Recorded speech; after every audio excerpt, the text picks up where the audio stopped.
छ भन्ने मात्रै गर्नु होला। दुईटासँग पार्टनर छ भने पनि आई थिङ्क तपाईँले म्यानेज गर्न सक्नुहुन्छ। सो यसको डिस्टर्ब हुनु न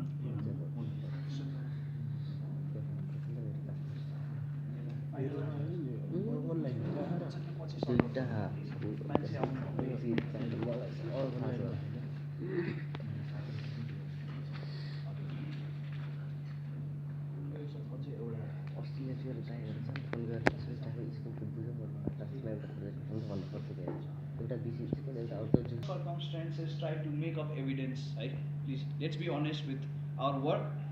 आफूले नै एभिडेन्स क्रिएट चाहिँ नगर्नु होला।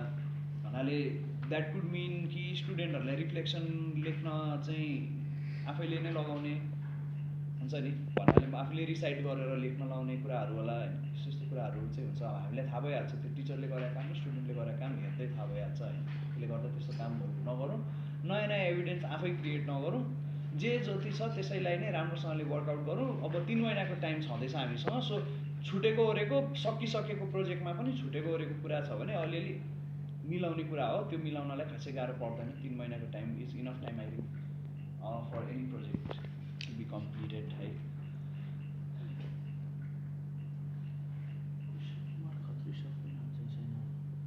स्कुल्स अनलाइन प्रोजेक्ट र local curriculum project don't forget to add.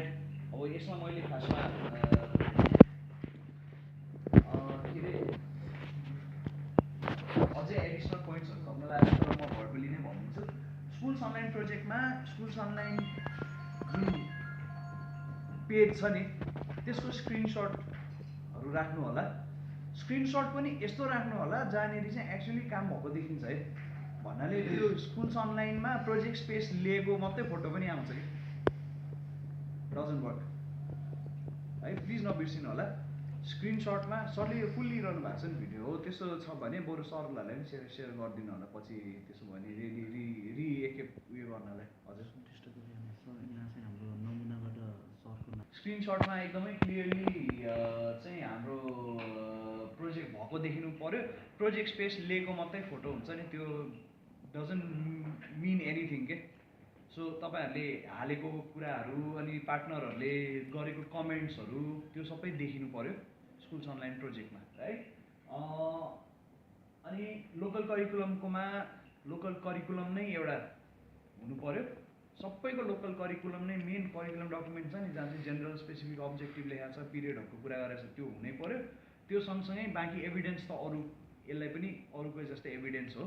अनि प्लस असेसमेन्टको पाटोमा पनि हामीले एक्जामिनेसनमा चाहिँ लोकल करिकुलमको सोध्या क्वेसन पेपरमा हुनु पर्यो या केही न केही त्यो पनि देखाउनु पर्यो। प्लस रिजल्टमा पनि तपाईँले चाहिँ यदि लोकल करिकुलमको यदि हाइलाइट गर्नुभएको छ भने त्यो पनि राख्नु पर्यो। त्यो भयो भने बेस्ट हुन्छ कि लोकल करिकुलम राम्रोसँगले इम्प्लिमेन्ट भएको रहेछ, असेसमेन्ट पनि भएको रहेछ भने है।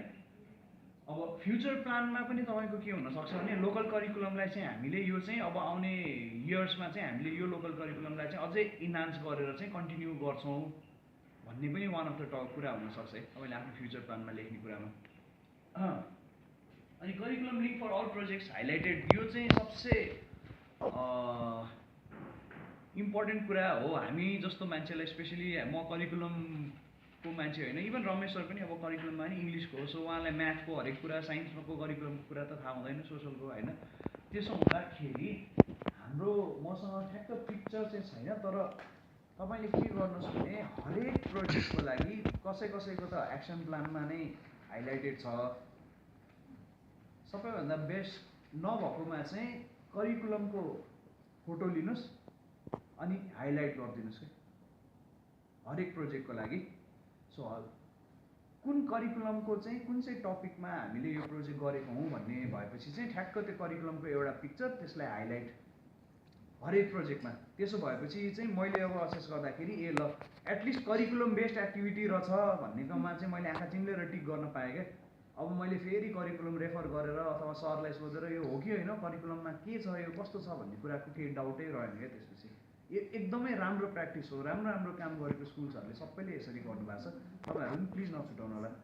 करिकुलमको जुन पेज छ त्यो पेजको स्न्यापसट लिनु, त्यो ठाउँको हाइलाइट गरिदिएर अथवा त्यति पार्टको मात्रै फोटो खिचेर हाइलाइट गरिदिनु भयो भने नि विल नो द्याट कि करिकुलम बेस्ड प्रोजेक्ट थियो र यो करिकुलम टपिकसँग चाहिँ लिङ्क रहेछ भन्ने कुरा क्लियर हुन्छ। अनि यसमै हिजो रमेश सरले नि भन्नुभयो, सरले नि एप्रिसिएट गर्नुभएको थियो नि, तपाईँहरूको एक्सन प्लानमा जुन लर्निङ आउटकम लेख्नु भएको छ नि, त्यो करिकुलमको कति नम्बर, पेज नम्बर कतिको, कति नम्बर पोइन्ट हो, त्यो राखिदिनु भयो भने सिडिसीबाट इभ्यालुएट गर्ने सरहरूलाई पनि ट्याक्कै हेर्ने बित्तिकै ए सबै स्पष्ट रहेछ भन्ने सजिलो हुन्छ कि। त्यो ल्याउनु भएको छ, तपाईँले आफैले डिजाइन गर्नु हो कि नेपाल गभर्मेन्टको हो भन्ने कुरा क्लियर भएन कि। हजुर, त्यसमा राखिदिनुहोस् लर्निङ आउटमा। त्यो अरू चेन्ज गर्न तपाईँले पाउनुहुन्न, यहाँ सल्लाह दिएको त्यो एडभाइस गरेको मात्रै गर्न पाउनुहुन्छ। अब एक्टिभिटिज पुरै चेन्ज गर्नु भने होइन, त्यो लर्निङ आउटकममा पेज नम्बर चाहिँ उल्लेख गरिदिनुहोस् कि, पेज नम्बर र त्यो पोइन्ट नम्बर। हजुर सर, त्यो चाहिँ यस्तो हो, तर राख्न चाहिँ राख्नु है, क्लियर करिकुलम लिङ्क्स देखिन यो highlighted for every subject, that's very important. Schools online प्रोजेक्टमा पनि राम्रोसँगले अनलाइन कोलाबोरेसन भएको चाहिँ देखिनुपर्छ। मैले अघि रिपिट गरिहालेँ, यसमा प्रायःले गल्ती गरिरहनु भएको हुन्छ। So I'm repeating this again. Schools online प्रोजेक्टमा स्क्रिनसट लिनुहोस्, अनि कामहरू भएको त अब बाहिर, किनभने त्यहाँनिर त अब स्कुल्स अनलाइनभित्र नै गएर हामीले हेर्नुपर्ने पनि हुनसक्छ होइन। सो त्यसले गर्दाखेरि चाहिँ अरू एडिसनल कुराहरू छ भने पनि सेपरेट एभिडेन्सको हिसाबले इभ्यालुएसन फर्महरू बाँकी सब सेमै हो। र स्कुल्स अनलाइन पेजलाई चाहिँ क्लियरली एउटा, दुईवटा, तिनवटा जतिवटा हुन्छ काम भएको, कमेन्ट्सहरू भएको, त्यो कुराहरू भएको पेजलाई चाहिँ हाइलाइट गरेर राखिदिनु होला है, स्क्रिनसट लिएर।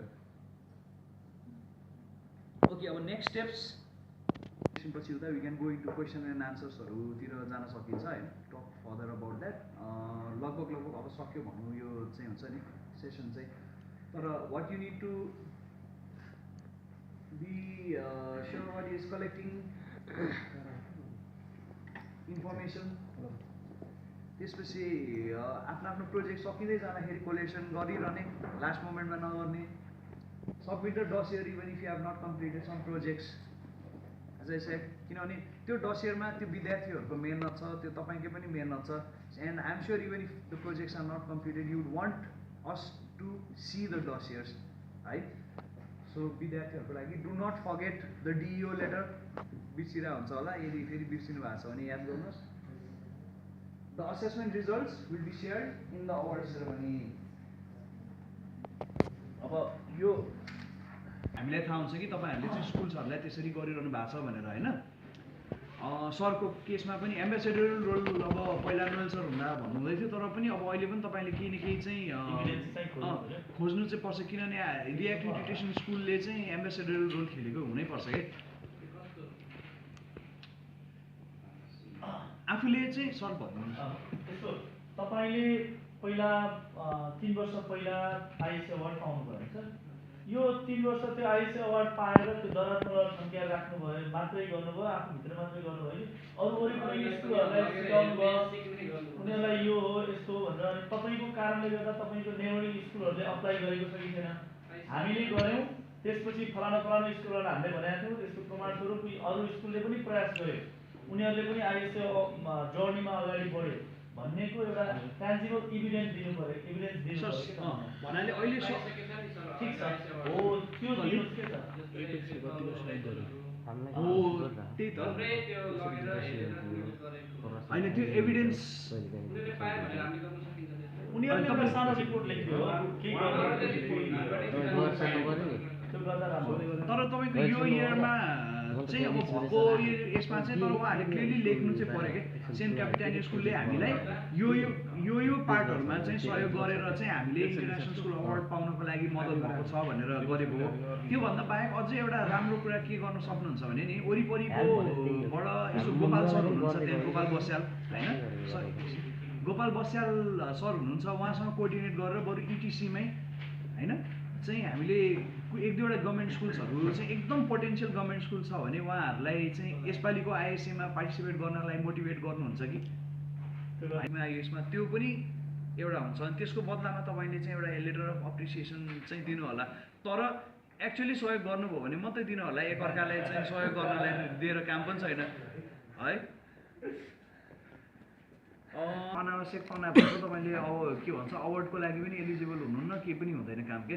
So be true to yourself, at least तपाईँ यति कोसिस गर्नुहोस् कि सबैजनालाई त्यहाँनिर बोलाएर राखेर चाहिँ हाम्रो अवस्था यो छ, यति टाइम छ, can we do it, we can do it if we have to do it मलाई तपाईँ सबैजनाको सपोर्ट चाहिन्छ अथवा सबैजना छैन भने सिस्टर एनिसलाई भन्नु म गर्न सक्छु तर मलाई यतिजना टिचरको एकदम राम्रो जेन्युन सपोर्ट चाहिन्छ can you ensure that support for me if she says yes I will do that then go ahead start a work if she can't guarantee that support या टिचर्स पनि कमिटेड देखाउन सक्दिन भन्यो भने मलाई खबर गरिदिनुहोस् हामीले स्कुलमा कुरा गऱ्यौँ यस्तो यस्तो अवस्था छ भनेर एउटा इमेल लेखिदिनुहोस् अनि सिस्टर एनिसलाई पनि कपी गर्नु होला त्यो इमेलमा त्यसो भएपछि टिचर अल्सो इज अकाउन्टेबल क्या इनफ्याक्ट तपाईँले भन्दा पनि सिस्टर एनिसले नै इमेल लेख्यो भने पनि हुन्छ अकाउन्टेबिलिटी देखाउनु पऱ्यो नि सर एउटा जिम्मेदारी लिएको छ हामीले यो जिम्मेदारीमा चाहिँ यो कारणले यसपालि सकेनौँ तर हामी अब मैले कुरा बुझ्दैछु सो अब आउने आइएसएको रिएक्रिडिटेसन फेजमा म फेरि पार्टिसिपेट गर्छु भन्न पनि सक्यो है सो द्याट डजन्ट मिन कि sir I'm demotivating you I'm giving you के भन्छ ब्याकडोरबाट चाहिँ जाने एउटा अप्सन दिएको होइन कि सर म चाहिँ I would still say 3 months is a lot of time किनभने 2-3वटा प्रोजेक्ट अनगोइङ छ कतिवटा सकिसकेको छ एउटा 2टा पार्टनर पाउनु भएपछि त झ्यान्डुङ सकिहाल्छ 3 monthsमा प्रोजेक्ट केही गाह्रो छैन जस्ट अलिकति एक्सटेन्डेड लेभलमा गर्नुपर्ने कुरा हो तपाईँको है okay oh see you at the award ceremony है मसँग अझै एउटा पहिला युज गरेको प्रेजेन्टेसन पनि मैले भेटाएँ होइन तर धेरैवटा कुरा त यसमा त्यो प्रेजेन्टेसनमा त्यसैले नै यही नै कुराहरू छ तैपनि I would just want to go through this presentation and see if there is anything new in this one है यो चाहिँ अब फाइनल रिक्याप है so we are almost done here compulsory projects everybody is clear with this slides है देख्नु भएको छ सबै साथीहरूलाई मेलमा नै पठाइएको छ पहिला चाहिँ यो पहिलेदेखि सबैसँग छ है वी अल है छैन भने पनि यो स्ट्रक्चर हेरेपछि थाहा हुन्छ so very important development of 20% local curriculum with international dimension है even if it's a local curriculum त्यसमा पनि इन्टरनेसनल डाइमेन्सन दिने के प्रयास गर्न मिल्छ के कोसिस गर्न मिल्छ गर्नु होला सो दिस इज